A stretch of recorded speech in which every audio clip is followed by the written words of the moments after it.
감사합니다. 모든 영광 우리 하나님께 올려드립니다.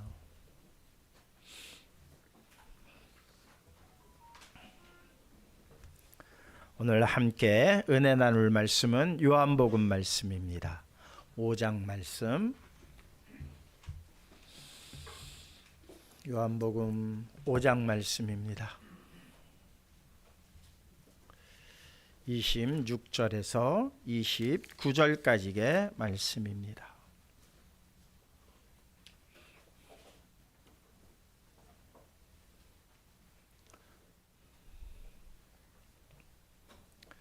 찾으신 줄 알고 말씀을 봉독합니다. 요한복음 5장 26절로부터 29절까지 말씀입니다. 아버지께서 자기 속에 생명이 있음같이 아들에게도 생명을 주어 그 속에 있게 하셨고, 또 인자됨으로 말미암아 심판하는 권한을 주셨느니라. 이를 놀랍게 여기지 말라.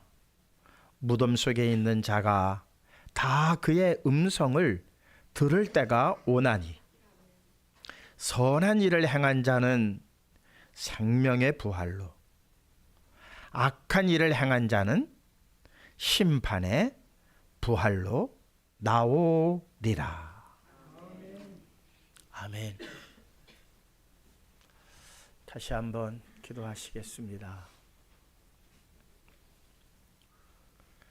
하나님의 그 놀라우신 귀한 뜻들을 저희들이 다 어찌 헤아릴 수가 있겠습니까?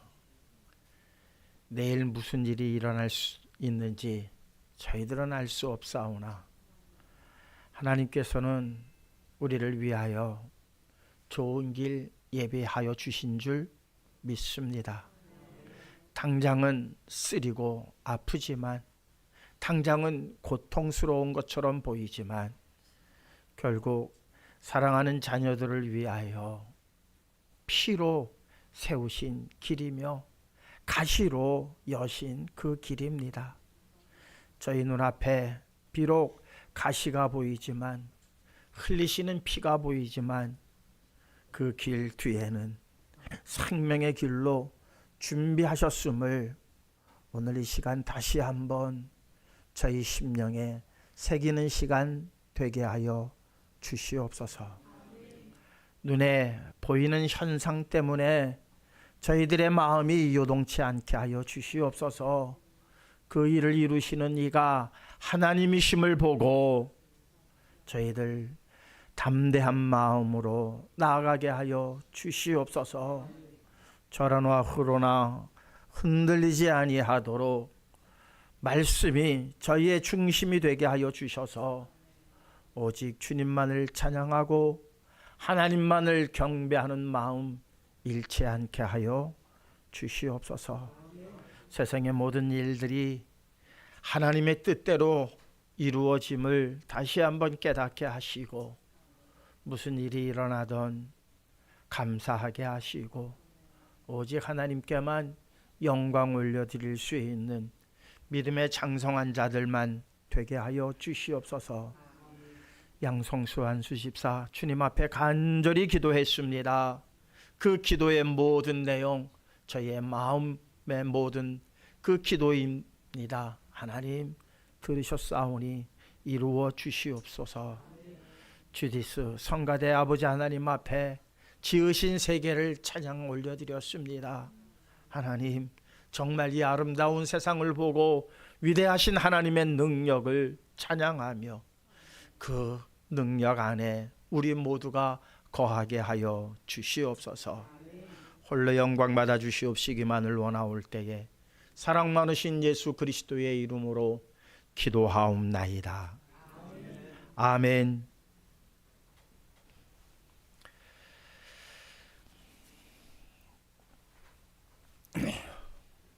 다음 주일이 이제 부활 주일입니다.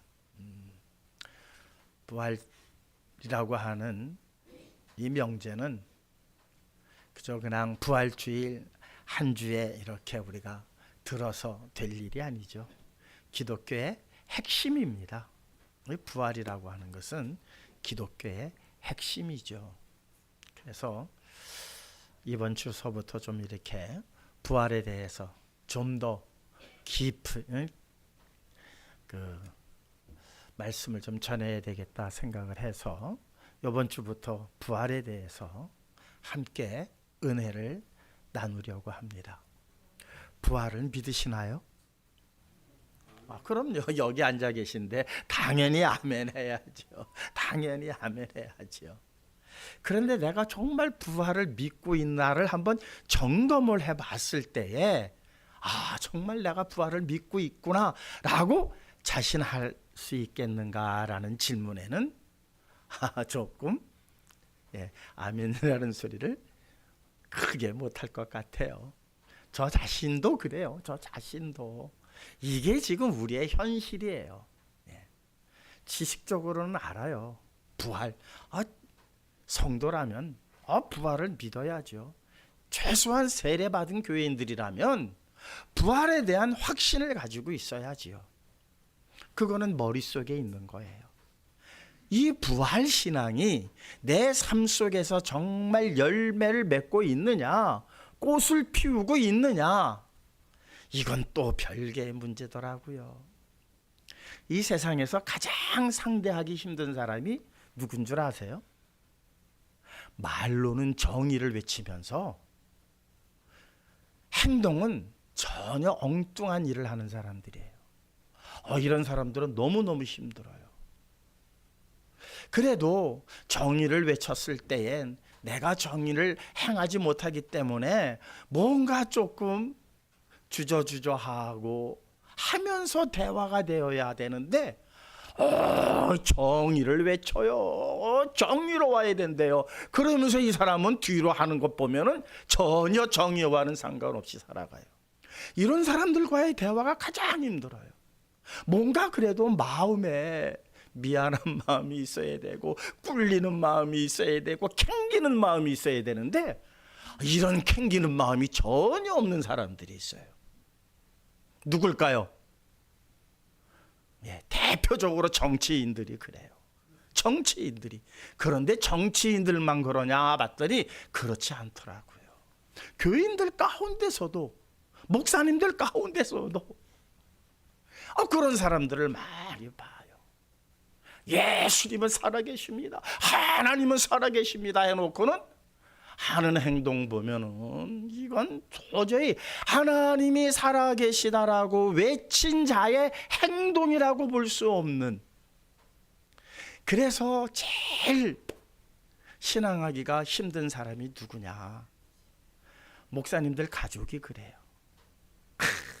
그냥 설교는 기가 막히게 했는데 우리 아빠 하는 거 보니까 영 그게 아니다. 우리 선혜가 가장 힘들게 신앙을 했던 것 같아요. 그래도 이렇게 잘 믿음 지켜온 거 보면 그나마 감사해요. 목회자 가족을 좀 그런 눈으로 봐주시면 될 것 같아요. 이게 쉽지 않아요. 왜? 한번 우리 여러분들 생각해 보시자고요. 부활을 믿으면서 정말 그 부활에 걸맞는 내가 꽃을 피웠고 열매를 맺었느냐라는 질문 속에는 이거 그렇습니다라고 답하기가 어렵죠. 이게 우리의 현실이에요. 그러면 믿느냐 못 믿느냐라고 하는 두 명제만 있는 게 아니더라고요. 믿으면서도 못 믿는 경우가 있고 못 믿으면서도 믿는 사람들이 있다는 거예요. 이 중간지대 사람이 있어요. 오늘 말씀의 제목은 믿느냐 못 믿느냐예요. 사실 오늘 드리고 싶은 말씀은 믿느냐 못 믿느냐가 아니라 믿으면서도 못 믿는, 또 전혀 안 믿는 것 같으면서도 믿는 사람들의 모습을 좀 더 우리가 깊이 생각을 해봐야 되겠다. 나는 도대체 어디에 속한 자냐? 믿는 자에 속한 자라고 말하지만 정말 믿는 자라고는 말할 수는 없고, 믿기는 믿는데 못 믿을 때가 또 많은 사람이고, 못 믿으면서도 그래도 어떨 때는 이런 것은 믿어야 되겠다 하는 그러한 삶이 우리의 모습이 아닌가 솔직하게 고백을 해보곤 합니다.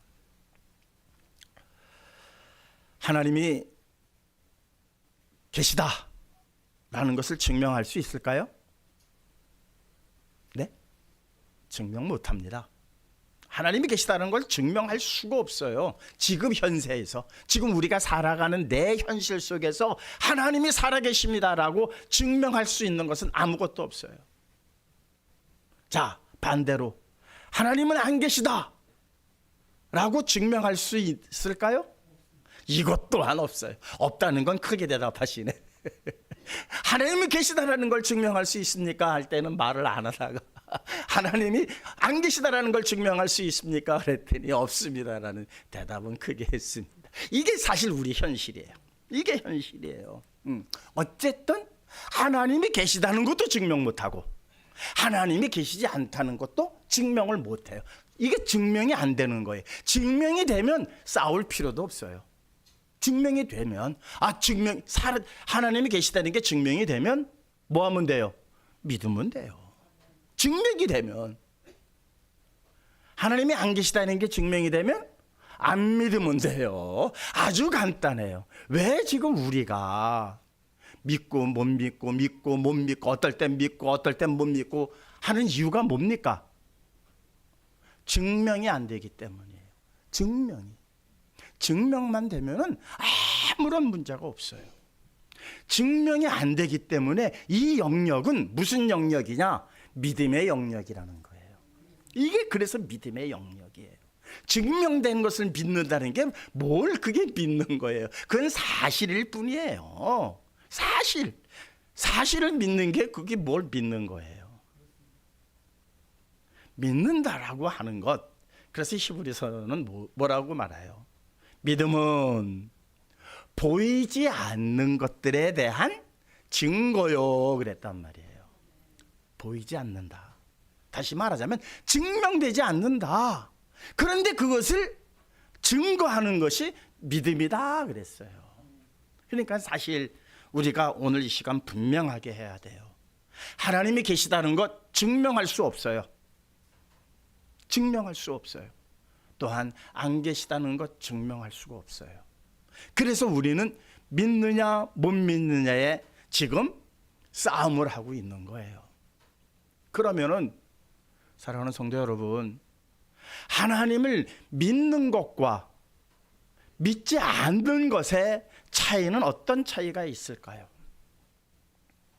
하나님을 믿는 사람은 어떤 모습이어야 하고 하나님을 믿지 않는 사람의 경우는 어떤 모습이 맞는 걸까? 한번 생각을 해보자고요. 하나님이 안 계시다고 하면은 내가 굳이 선한 일 할 필요 없어요.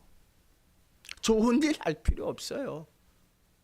힘들고 어려운 일이 오면 피해가면 돼요.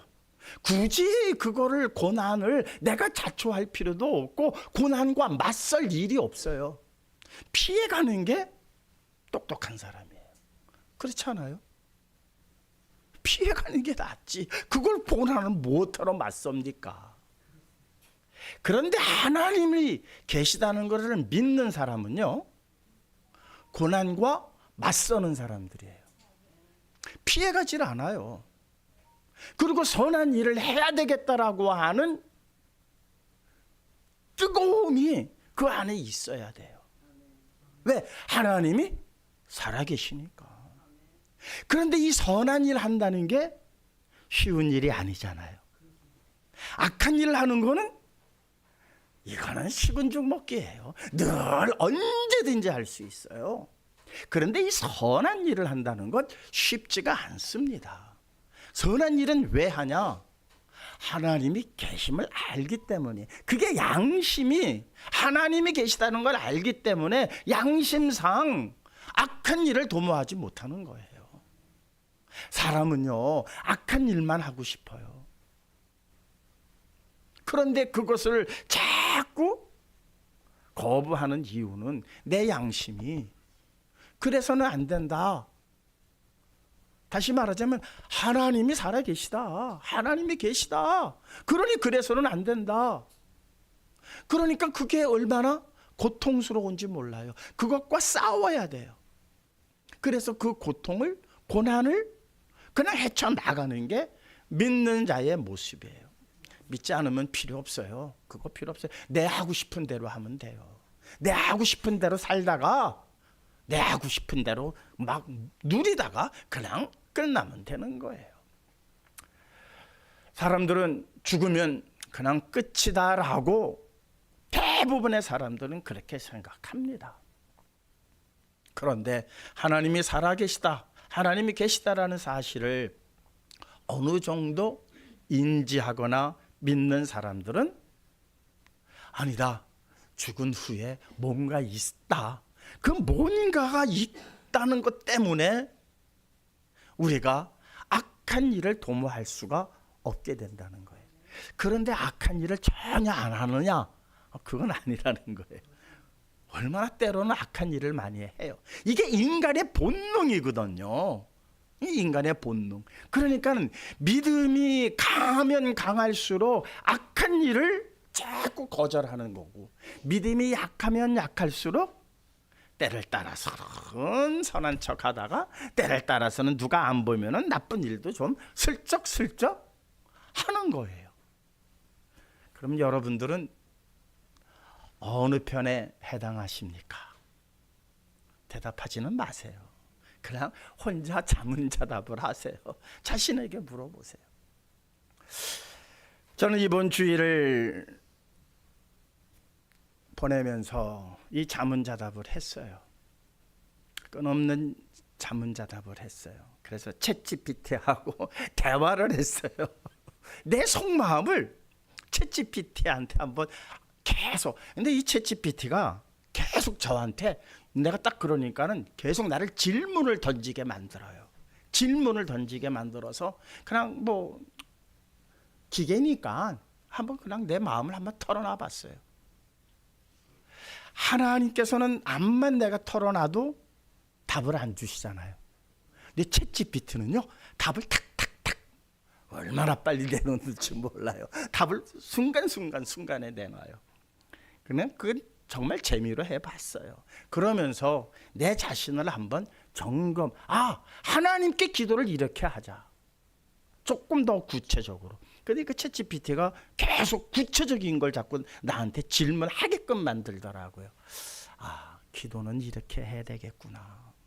하나님 앞에 좀 더 구체적인 질문. 그러니까 구체적으로 무엇을 달라, 무엇을 주세요, 어떻게 해주세요가 아니라, 나는 정말 이런 사람이에요. 나는 왜 이렇게 돈이 좋지요? 내가 이 돈을 쫓아가면 안 되는데. 뭐 이렇게 좀 더 구체적으로 그렇게 하나님과 좀 진솔한 대화를 해야 되겠다라고는 그러한 시간을, 생각을 많이 가졌던 시간입니다. 그래서 밤늦게 이렇게 성전에 앉으면 그 전에 막 그냥 통성으로 막 뭐 주시고, 우리 교회를 어떻게 해주시고, 성도 한 분 한 사람 이 사람들을 어떻게 해주시고, 이것보다는 그냥 이번 주에는 제 자신에 대한 점검을 해봤어요. 그랬더니 얼마나 죄송하고 부끄럽고 내가 정말 이 자리에 설 자격이 있는 사람인가 하는 의문이 들 정도로 내 자신의 부족함과 연약함과 추악함이 자꾸 드러나더라고요. 옛날에 73년도인가요? 우리나라에 5.1 파동이 있었죠. 73년도인가요? 74년도인가? 그해 겨울방학이 무척 길었어요. 왜? 석유가 없어서 학교에서 겨울방학이 길었어요. 뭐 그 당시에 학교 다니셨던 분들은 기억이 날 거예요. 겨울이 짧아야 뭐 막 바쁜데 겨울 방학이 너무 기니까 아침에 일어나면 뭐 어머니도 나가시고 형님들도 나가시고 누나도 나가고 저 혼자 있을 때가 있었어요. 아랫목에 누워서. 뭐 나가봐야 추우니까 애들도 안 나오고. 그때 많은 생각을 해봤어요. 그랬더니 혼자 얼굴이 시뻘개지는 일들이 자꾸 떠오르더라고요. 아, 내가 학교에서 왜 애들한테 그런 소리를 했을까? 왜 이런 장난을 쳤을까? 그러한 내 지난 날들을 이렇게 돌아보면서 조금 그때 많이 성숙해졌던 시간을 가졌던 것 같아요. 믿음도 그런 것 같습니다. 믿음의 성숙을 이루기 위해서는 바쁘게 막 그냥 통성으로 2시간 3시간 막 기도하는 것도 중요하지만 10분이라도 단 5분이라도 내 자신에 대한 질문, 나는 왜 이럴까? 하나님이 원하시는 모습은 이게 아닐 터인데 라는 그러한 질문을 하나님께 드리면서 나 자신을 한번 뒤돌아보는 시간이 너무 소중한 시간이 아닌가. 그래서 제가 묻습니다. 저 자신한테 묻습니다. 너 부활 믿느냐? 내 부활, 목사가 당연히 부활 안 믿고 어떻게 여기 있습니까? 그러면 너 부활에 대한 열매와 꽃은 맺었느냐? 이런 질문 속에서는 얼굴이 후끈후끈 하더라고요. 그렇습니다. 그것은 무엇 때문이었을까? 부활이 뭔지를 모르기 때문에 막연해요. 부활이라고 하는 것에 대한 막연한 상상만 있고 막연한 배움만 있었어요. 그게 아니지 않나. 성경에는요, 부활로 시작해서 부활로 맞춰지더라고요. 이제 이번 주 다음 주 부활주의를 통해서 부활에 대해서 조금 더 깊이를 더 이렇게 좀 깊이 있게 한번 우리가 은혜를 나누려고 합니다. 성경은 무엇에서 시작했다? 부활에서 시작해서 부활로 맞춰졌다. 부활이라고 하는 단어는 없지만 이것이 바로 부활을 의미하였구나. 한번 찾아보실까요? 창세기 2장 9절입니다. 함께 읽을게요. 여호와 하나님이 그 땅에서 보기에 아름답고 먹기에 좋은 나무가 나게 하시니 동산 가운데에는 생명나무와 선악을 알게 하는 나무도 있더라. 생명나무와 선악을 알게 하는 나무. 생명나무와 선악을 알게 하는 나무. 자, 이거를 좀 상징적인 것으로 한번 바꿔보시자고요. 생명나무가 옳은 것이라면, 그렇죠? 우리가 취해야 할 것이라면 선악을 알게 하는 나무는 취해서는 안 되는 것이죠. 그죠? 그러면 생명나무는 선한 것이고 선악을 알게 하는 나무는 악한 것이라고 우리는 이렇게 한번 구분 지을 수가 있어요. 그런데 결국 무엇을 택했어요? 악한 것을 택한 거예요. 악한 것을 택함으로 인해서 이제 선한 것을 취할 수가 없게 된 거예요. 두 가지를 다 취할 수가 없어요. 악한 것을 취함으로 또한 그가 손을 들어 생명나무의 실과도 먹을까 하여 하나님께서는 내어 쫓으신 거거든요. 이 생명나무라고 하는 이 생명이 히브리어로 하이예요. 하이. 하야라고 하는 동사에서 비롯된 말이에요.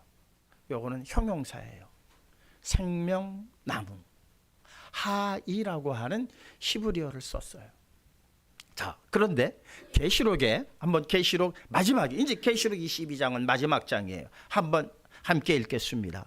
만일 누구든지 이 두루마리의 예언의 말씀에서 제하여 버리면 하나님이 이 두루마리에 기록된 생명나무와 및 거룩한 성의 참여함을 제하여 버리시리라. 선악을 알게 하는 나무의 실과를 먹고 쫓겨났어요. 그리고 하나님께서는 그 길을 막아 놓으셨어요.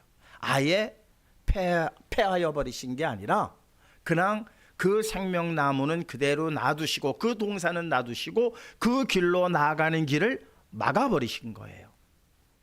그래서 생명나무를 더 이상 우리는 취할 수가 없게 되었기 때문에 우리는 죽는 거예요.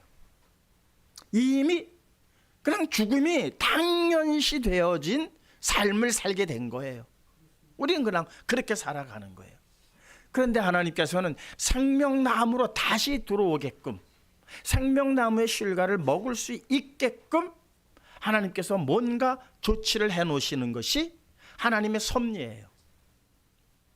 그래서 요한계시록에는 뭐라고 말씀했느냐, 너희가 이 두루마리 책 성경에 기록되어져 있는 모든 말씀 중에 무엇 하나라도 제하여 버리면, 이거는 나한테 안 맞아, 이거는 나하고는 도저히 내가 받아들일 수 없어 라고 빼버리기 시작하면 무엇한다? 생명나무와, 그러니까 생명나무를 먹을 수 없게 하시겠다는 거예요. 다시 말하자면 부활에 참여가 안 된다는 거예요. 거룩한 성에, 생명나무의 실과를 먹어야 거룩한 성에 참여를 할 수가 있는데, 부활이라고 하는 것은 거룩한 성에 참여를 하는 것을 의미하거든요. 오늘 본문 말씀에 뭐라고 그랬어요? 마지막에 어떤 사람은 생명의 부활로, 어떤 이는 심판의 부활이에요. 다 부활을 해요. 모든 사람들이 부활을 하는데 달라요. 생명의 부활이 있고 심판의 부활이 있어요. 그러니까 우리는 생명의 부활로 부활이 되어야 된다는 거예요. 그러니까 그냥 무조건 다 부활된다라고 부활이 되고 안 되는 사람이 있나? 그게 아니에요. 다 부활이에요. 모두가 부활이에요. 이걸 믿으면 우리의 삶이 바뀌지 않을래야 않을 수가 없어요. 바뀌지 않는다는 것은 반은 믿고 반은 못 믿는 거예요. 생명의 말씀, 이 두루마리 책에 있는 말씀의 한 부분이라도 제하여 버리면, 내가 온전히 믿지 아니하면, 요것만 믿고 요거는 좀 내 마음에 안 들어, 내 삶하고는 좀 동떨어져, 그러면 아예 생명의 부활로 못 간다는 거예요. 너무나도 명확한 말씀이에요. 그러면 우리는 무조건 뭘 해야 돼요? 생명의 부활로 나와야 돼요. 심판의 부활로 나가면 안 돼요. 생명의 부활로 나가야 돼요. 그러면 성경의 말씀을 온전하게 실행을 해야 되고 온전하게 믿어야 돼요. 어떨 때는 믿고 어떨 때는 못 믿고, 다 믿으면서도 우리가 어떤 삶의 모습을 보이고 있어요? 못 믿는 자의 모습이 우리에게 있단 말이에요. 이게 안 된다는 거예요. 얼마나 두려운 말씀인지 몰라요. 그렇다면 내가 이 부활을 머리로만 믿어서는 안 된다는 거예요. 완전히 믿어야 된다는 거예요. 그 근거를 하나님께서는 창세기 2장에다 두셨고 마지막 요한계시록에다 두신 거예요. 생명나무라고 하는 이 하이라고 하는 단어가 무슨 말이냐? 살아남이라고 하는, 살아있다라고 하는 의미도 있지만 흐르는 물, 신선한 물이라고 하는 의미를 같이 포함하고 있어요. 그러니까 성경에서 이 하이라고 하는, 처음에 정말 이 부활의 근거가 되어지는 생명나무를 우리가 확실하게 믿으려면 그 다음부터 성경에서 기록되어져 있는 내용들 중에 무슨 단어를 유심히 봐야 되느냐? 하이라고 하는 단어를 유심히 봐야 한다는 거예요.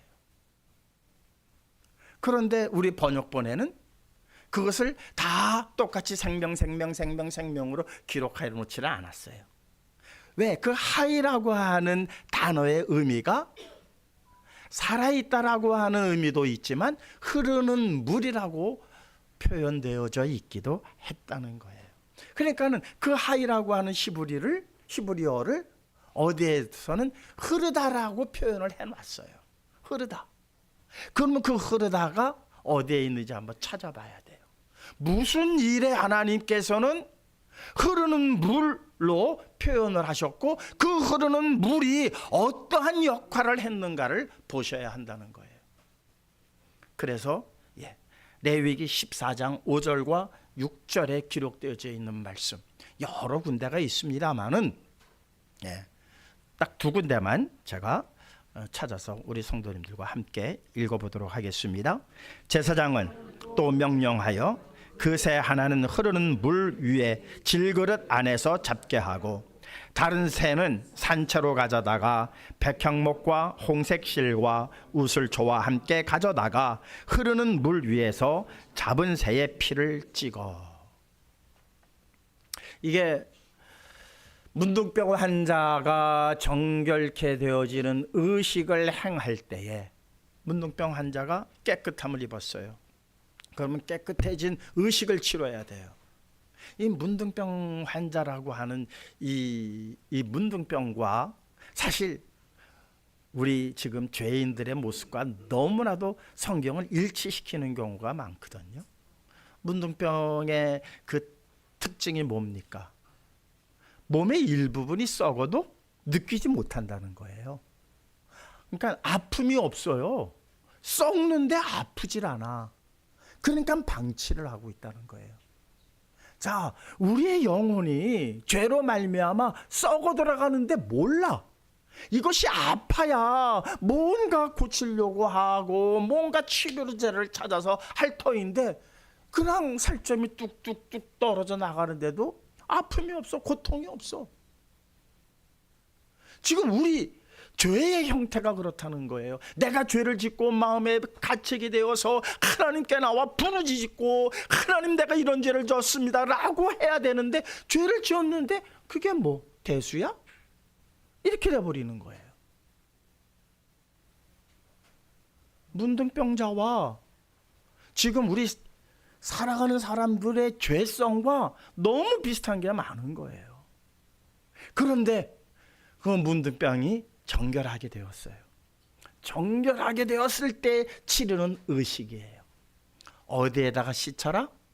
흐르는 물. 이게 바로 이 단어에 하이라고 하는 단어가 들어갔어요. 문둥병자와 같은 우리가 무슨 물에 씻어야 되느냐? 흐르는 물, 고인물이 아니에요. 흐르는 물이에요. 그런데 생각을 해보세요. 광야 40년이에요. 광야가 물이 있나요? 없어요. 이 의식을 치르려면 어디서 해야 돼요? 흐르는 물에서 해야 돼요. 흐르는 물. 놀랍지 않나요? 그러면 이 의식을 정하신 하나님께서는 이러한 일이 있을 때에 흐르는 물을 주셔야 돼요? 안 주셔야 돼요? 주셔야 돼요. 왜? 광야에는 흐르는 물이 없어요. 광야에는 흐르는 물이 없어요. 그래서 모세가 뭘 한 거예요? 바위를 쳤잖아요. 그랬더니 거기서 흐르는 물이 쏟아지는 거예요. 흐르는 물이. 도저히 있을 수 없는 상황 속에서 하나님께서는 그들을 위해서 흐르는 물을 주시는 거예요. 그러면 그 흐르는 물로 그들은 무엇을 해야 돼요? 자기의 죄를 씻어야죠. 먹고 마시기만 했단 말이에요. 먹고 마시는 일에만 이스라엘 백성 그 흐르는 물의 의미를 모르고 그저 나 목말르니까 물 줘, 물 주세요. 여러분, 우리가 하나님을 믿고 예수 그리스도를 믿는 이유가 어디에 있습니까? 생명의 부활로 나가기 위해서 믿어야 되는 것 아닙니까? 그런데 여전히 건강 주세요, 돈 주세요, 권력 주세요, 성공 주세요.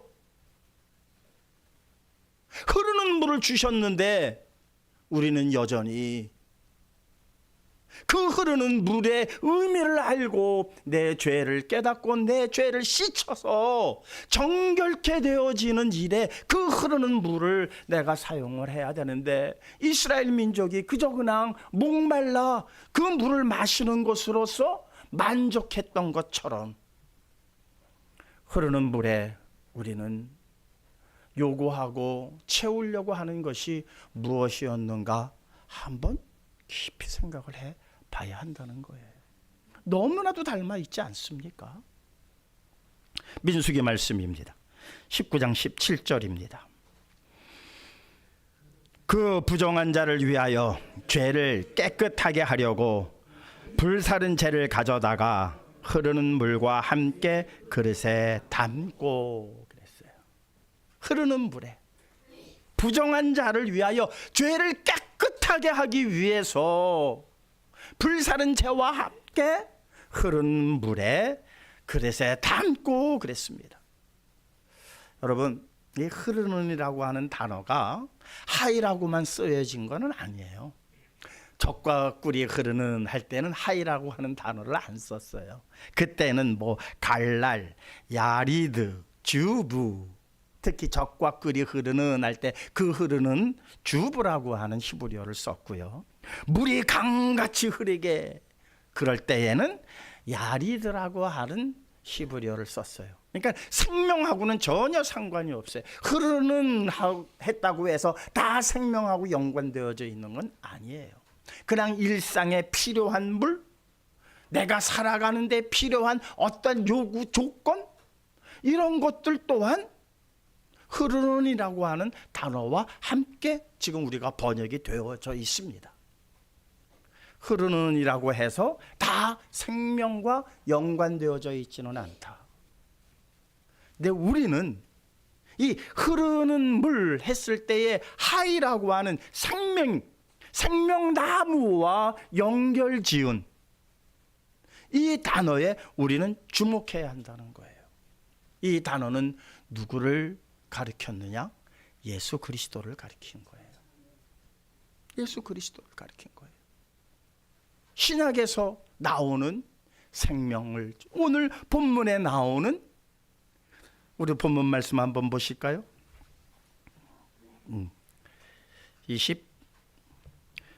26절. 아버지께서 자기 속에 생명이 있음 같이 아들에게 생명을 주어 그랬어요. 조예라고 하는 단어를 썼어요. 조이라고, 자이라고도 발음을 합니다. 조예, 자이라고 하는 헬라어를 썼어요. 이 헬라어가 무슨 단어의 역어냐? 하이라고 하는 단어를 번역한 게 바로 자이, 조예라고 하는 단어예요.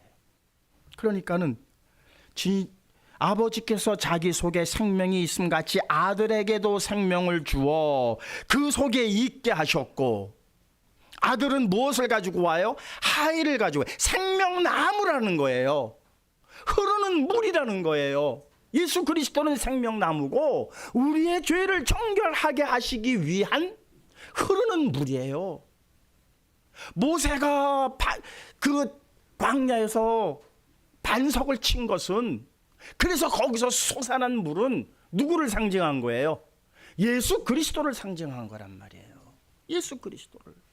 그러면 그 예수 그리스도를 그들은 만났으면 그 안에서 자기의 죄를 회개하고 깨달아야 하는데, 이스라엘 민족은 그렇게 하지 못하고 그저 마시기에만 급급했다는 거예요. 그 의미를 깨닫지 못했다는 거예요. 그 안에서 생명을 찾지 못했다는 거예요. 이게 인생의 미련함이라는 거예요.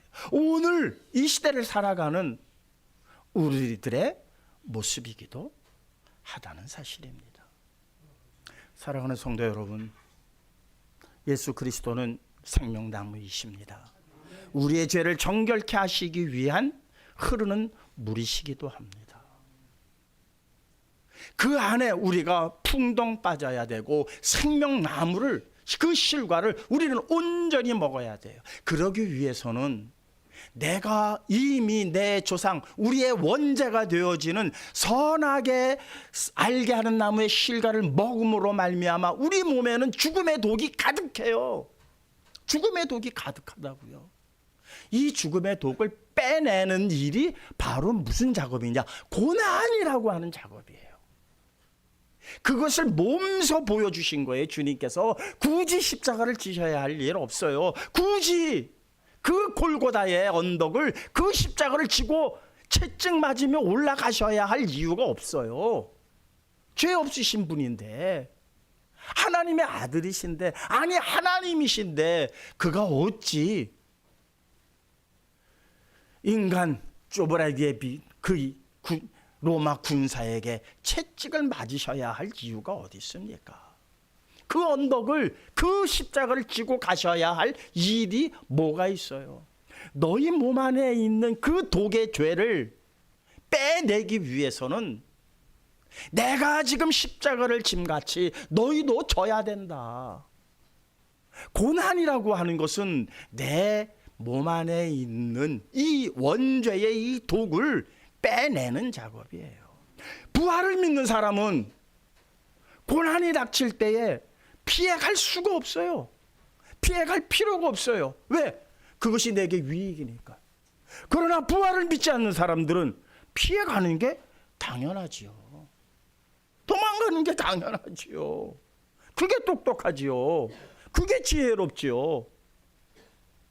그러나 부활을 믿는 우리들은 그 고난과 맞서야 한다는 거예요.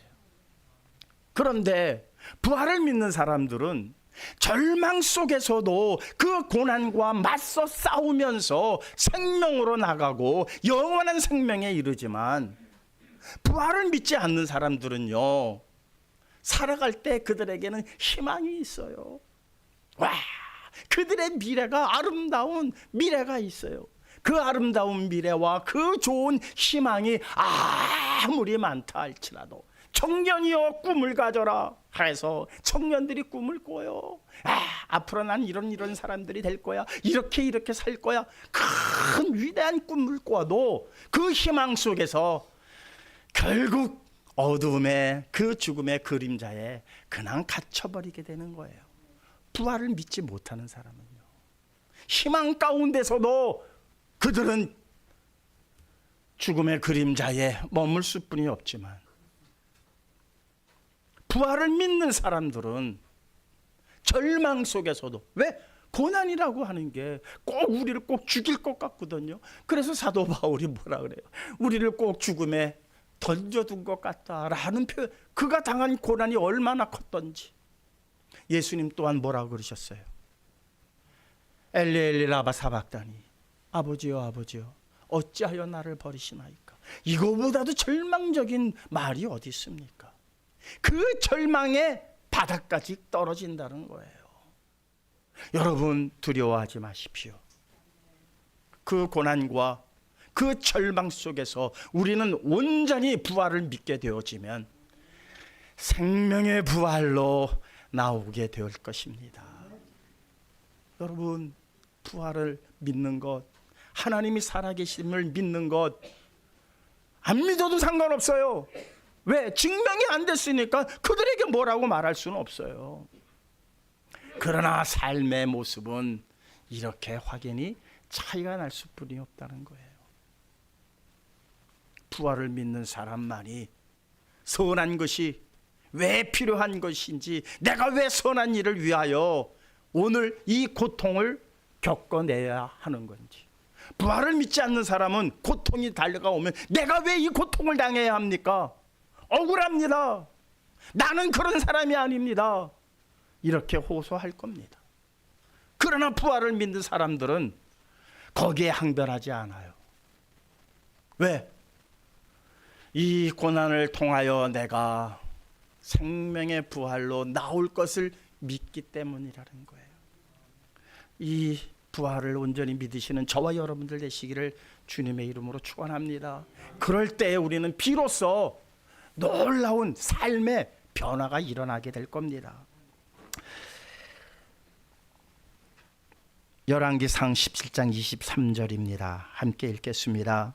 엘리야가 그 아이를 안고 다락에서 방으로 내려가서 그의 어머니에게 주며 이르되 보라 내 아들이 살아났느니라. 엘리야가 어떻게 했어요? 이 과부의 아들 뭐 달라고 한 것도 아니죠. 근데 줬어요. 이 과부의 아들이 죽었어요. 엘리야가 그 몸 위에 3번이나 엎드려서 하나님 앞에 기도합니다. 얘의 혼을 다시 이 안에 넣어 주시옵소서. 간절히 하나님께 기도할 때에 하나님께서 그 아이에게 혼을 다시 넣어 주셨습니다. 이 당시에 흐르는 물과 생명나무의 잠깐이지만 그 역할을 누가 감당했느냐? 엘리야가 감당했던 거예요. 엘리야가 예수님의 그 어떤 능력으로 짧은 시간이지만 이것이 우리에게 보여주는 부활의 어떠한 빗장을 여는 한 모습이기도 하다는 거예요. 에스겔서 37장 9절입니다. 너무나도 잘 아는 구절이죠. 함께 읽겠습니다. 또 내게 이르시되 인자야 너는 생기를 향하여 대언하라. 생기에 대언하여 이르기를 주 여호와께서 이와 같이 말씀하시기를 생기야 사방으로부터 와서 이 죽음을 당한 자에게 불어서 살아나게 하라 하셨다. 생기를 명하시는 거예요. 그랬을 때에 마른 뼈다귀 도저히 살 수 없는 부활이라고 하는 것은요 자연현상이 아니에요. 자연현상이라고 하면은 안 믿을 사람이 누가 있겠어요. 이 부활이라고 하는 것은 자연현상이 절대 아닙니다. 아주 특별한 하나님의 능력의 일이 결과물이지 자연적으로 우리가 그냥 주기적으로 겪는 그러한 자연현상이 아니에요. 그러니까 우리가 믿기도 했다 못 믿기도 했다 믿기도 했다 못 믿기도 하는 거예요. 그렇게 되어지면 생명나무로 나아가고 거룩한 성에 참여되어지는 것을 제하여 버리시리라 그러셨어요. 오늘 이 시간 이후로부터 우리는 이 부활을 온전히 믿으셔야 합니다. 확실히 믿으십시다. 저와 함께 저도 조금은 모자랐어요. 조금은. 왜? 그것을 언제 알았느냐? 내 행동을 보면 알아요. 밖에 나간 나의 행동을 보면 야, 너 목사 맞아? 내 스스로한테 그래요. 자문자답을 해요. 이제는 어디서나 목사가 아니라 성도로 생명의 부활로 나올 하나님의 백성으로 꽃을 피워야 하고 열매를 맺어야 되지 않을까요? 사랑하는 성도 여러분, 그것이 비록 힘들고 어려운 고통이 수반되어지는 일이라 할지라도 왜? 부활은 반드시 있기 때문에 부활이 없으면 그냥 대충 살아도 됩니다. 대충 삽시다. 저도 그럴 거예요. 부활이 없으면 대충 살지 뭘. 이 세상 뭐 이렇게 그냥 살 건 뭐 있어요. 편안하게 그저 그냥 내 유익되는 대로 살면 되죠. 그러나 부활은 반드시 있기 때문에 모두에게 부활이라고 하는 것은 마지막 날 반드시 일어나는 일이기 때문에 그러나 그 부활이 두 가지로 갈라진다는 거예요. 하나는 생명의 부활로 하나는 심판의 부활로.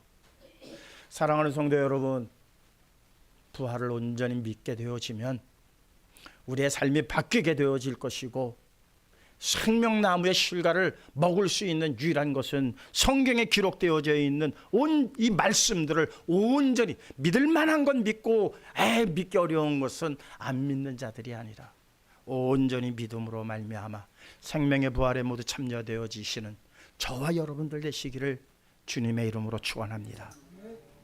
주신 바의 말씀 우리 가슴에 새기시면서 정말 지금까지 내가 부활에 대하여 얼마나 믿고 얼마나 신뢰했는가 한번 생각해 보시면서 이제 말씀을 듣고 오늘 하루 안 되면 다음 주, 그 다음 안 되면은 정말 부활주일에는 온전히 부활을 믿고 부활신앙을 하겠습니다. 부활신앙 하겠습니다. 다짐하는 저와 여러분들 되시기를 원합니다. 그러한 마음으로 우리 이 시간 함께 통성기도 하시겠습니다. 하나님 아버지 감사합니다.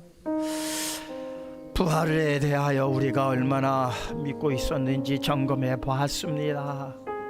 믿을 때도 있었지만 믿지 않았을 때가 너무나 많았음을 이 시간 고백합니다.